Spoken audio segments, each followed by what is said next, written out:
எல்லோருக்கும் வணக்கம்.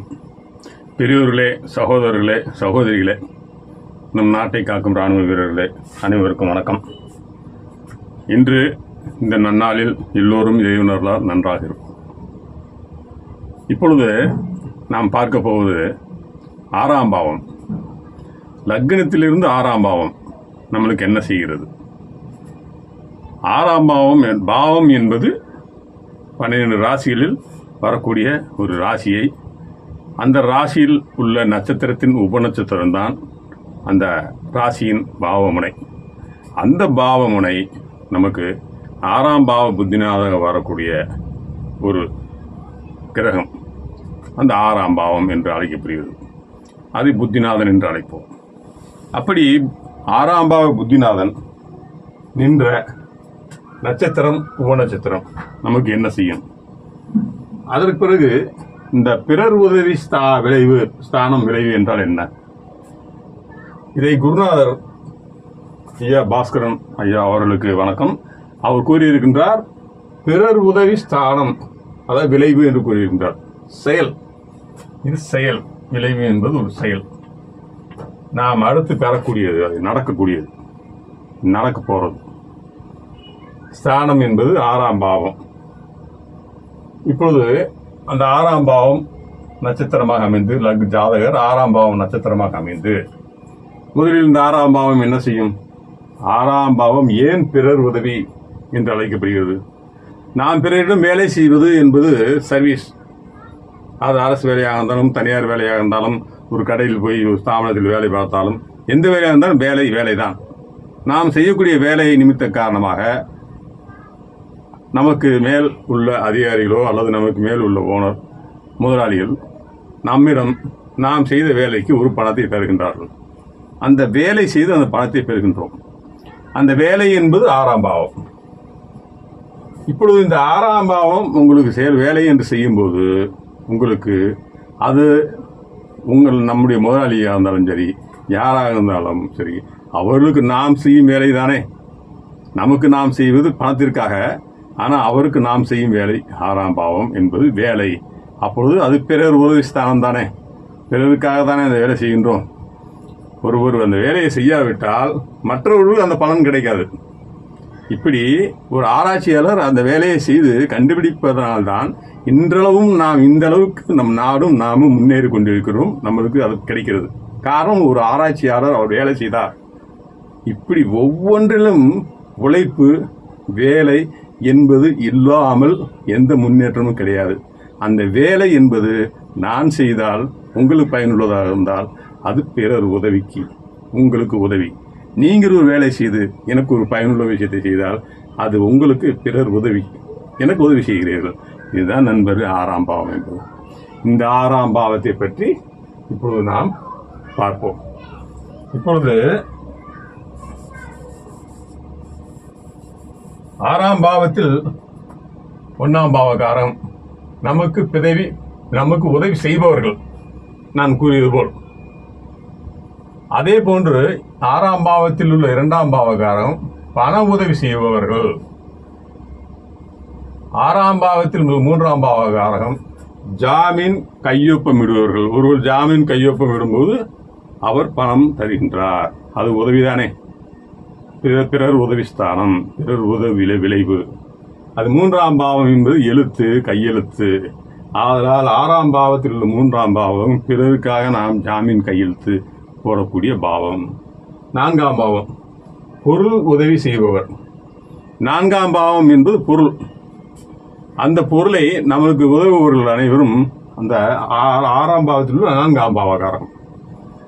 5ஆம் பாவகாரகம். 5ஆம் பாவம் என்பது குழந்தை. நம் குழந்தைகளுக்கு உதவி செய்பவர்கள் 6ஆம் பாவம். கடன் உதவி செய்பவர்கள். இப்பொழுது நீங்கள் எனக்கு 10,000 ரூபாய் கடனாக கொடுத்தால் அது எனக்கு நீங்கள் செய்யும் உதவி. அந்த உதவியை 6ஆம் பாவத்தில் உள்ள 6ஆம் பாவம் நீங்கள் எனக்கு கொடுப்பதால் அது பிறர் உதவி என்று அழைக்கப்படுகிறது. அந்த கடன் என்பது 6ஆம் பாவம். அதே போன்று 7ஆம் பாவம் பொது காரியங்களுக்கு உதவி செய்வது. ஏழாம் பாவம் என்பது சமூகம், சமுதாயம், எல்லோரையும் அரவணைத்து செல்லக்கூடிய பாவம் ஏழாம் பாவம். எல்லோரையும் சரிசமமாக போற்றக்கூடிய பாவம் ஏழாம் பாவம்.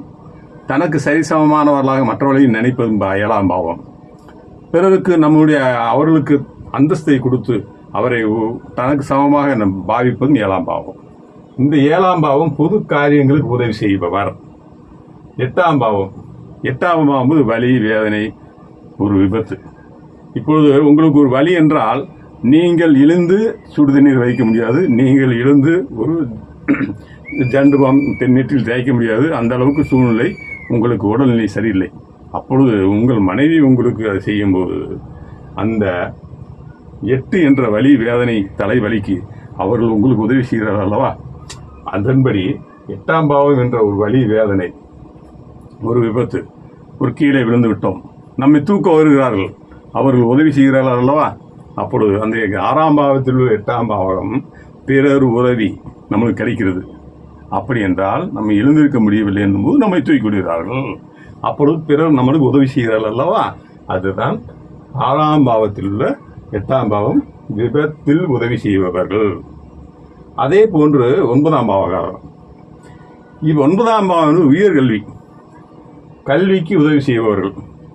எத்தனையோ குடும்பங்களில் உயர்கல்வி படிக்க முடியாத மாணவர்கள், மாணவிகள், அவர் குழந்தைகளுக்கு படிக்க வைக்க வேண்டும் என்ற ஆசை இருக்கும். அவர்களும் நன்றாக படிப்பார்கள்.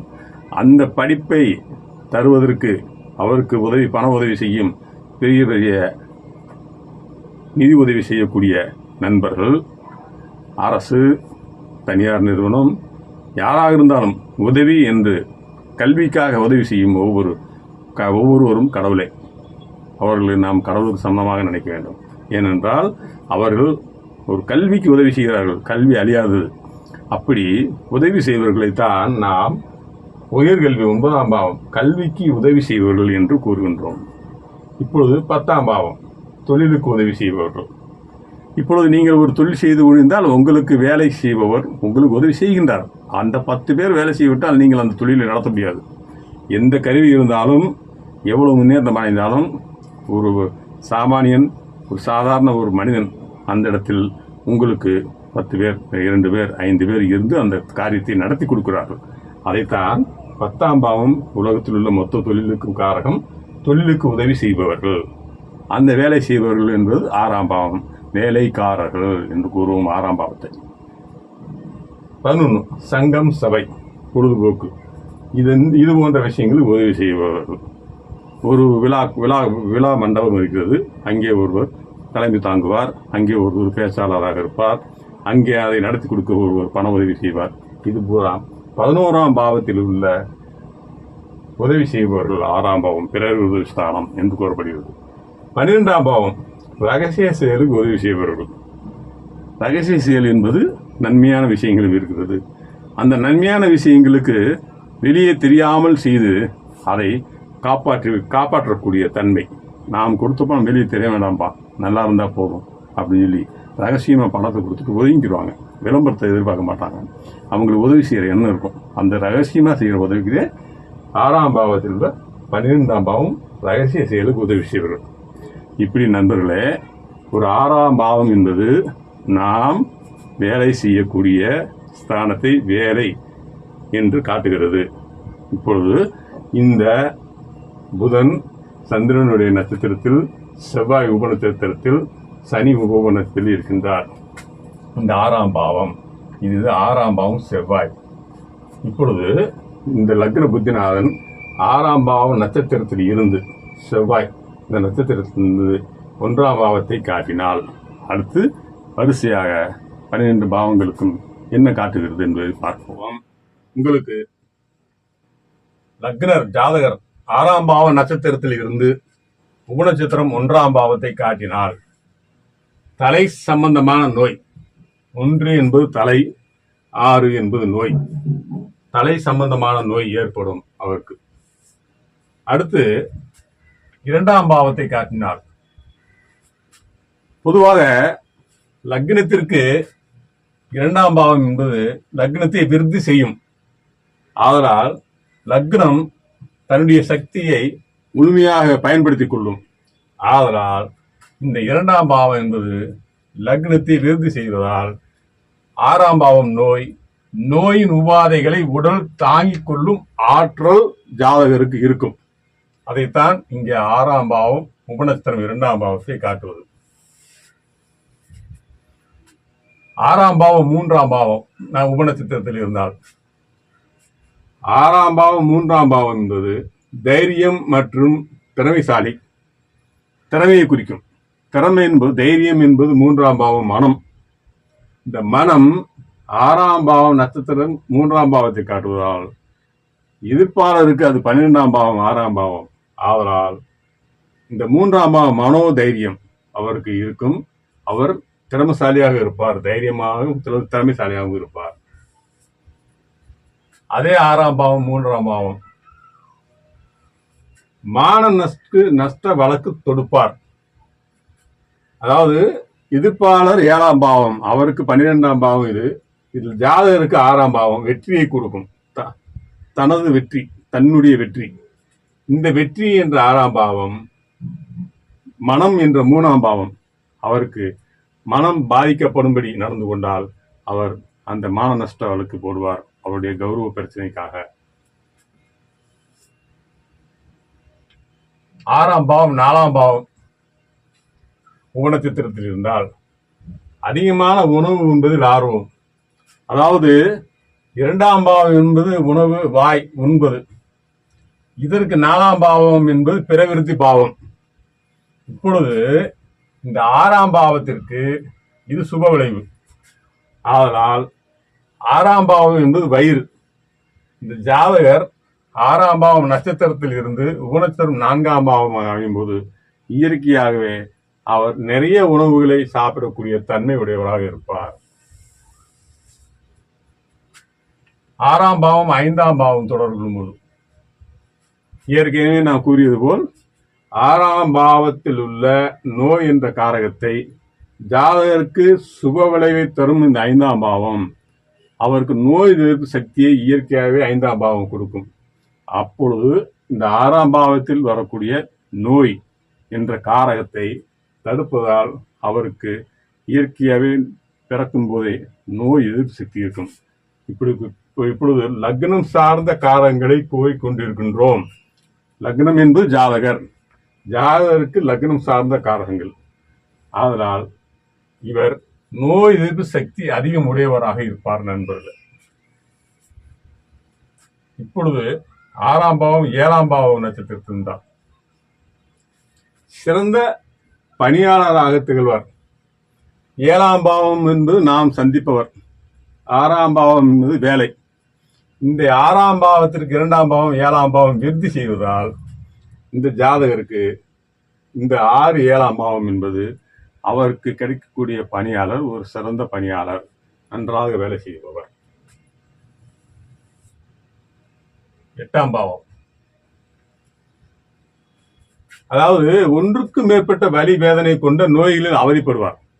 இப்பொழுது 6ஆம் பாவம் என்பது நோய். நான் ஏற்கனவே கூறியது போல் 6ஆம் பாவம் என்பது நோய்.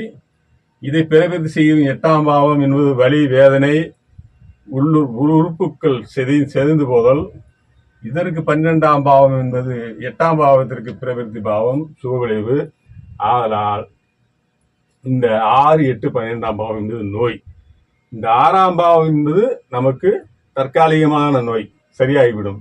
6, 8ஆம் பாவம் தொடர்பும் போது இது பிரவிற்த்தி செய்வதால், நோயை பிரவிற்த்தி செய்வதால், அதிகப்படுத்துவதால் இந்த 8ஆம் பாவம் என்பது உங்களுக்கு இந்த ஜாதகருக்கு இந்த 1, 6, 8 என்பது ஒன்றுக்கும் மேற்பட்ட வலி கொண்ட நோய்களை அவதிப்படுவார்.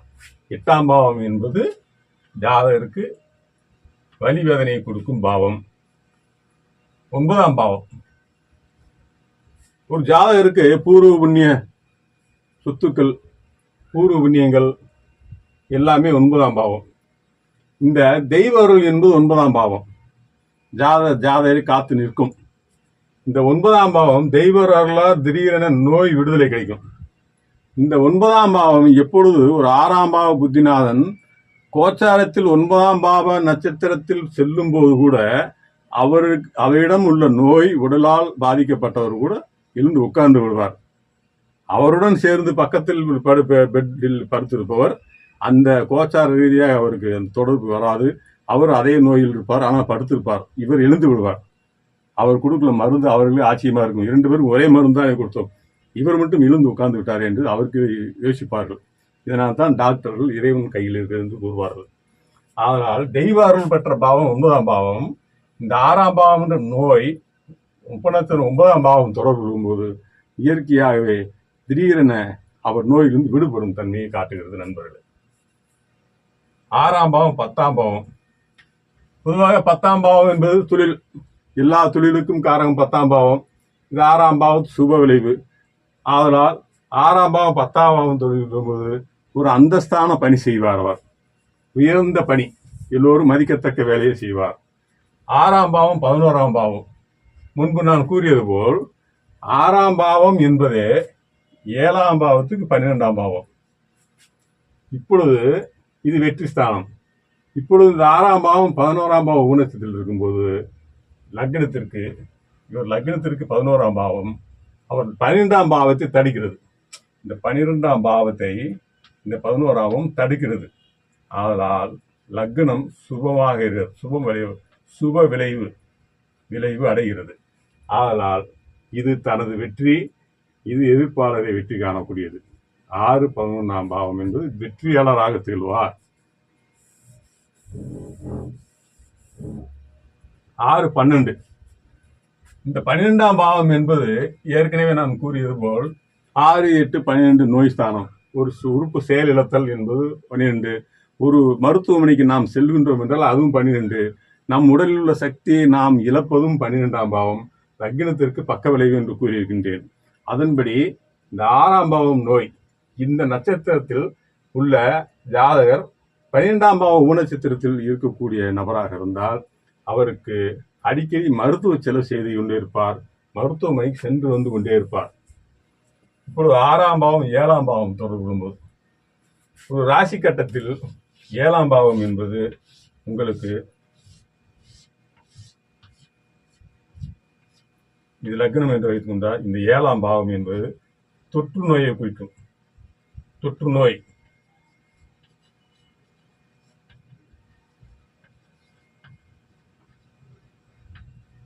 ஏழாம் பாவம் என்பது தொற்று நோய். ஆதலால் 6ஆம் பாவம் 7ஆம் பாவத்தை விருத்தி செய்கிறது. அப்பொழுது அவருக்கு தொற்று நோய்களால் பாதிக்கப்படுவார், தொற்று நோய்களால் பாதிப்பு ஏற்படும். இப்பொழுது 6, 7, 12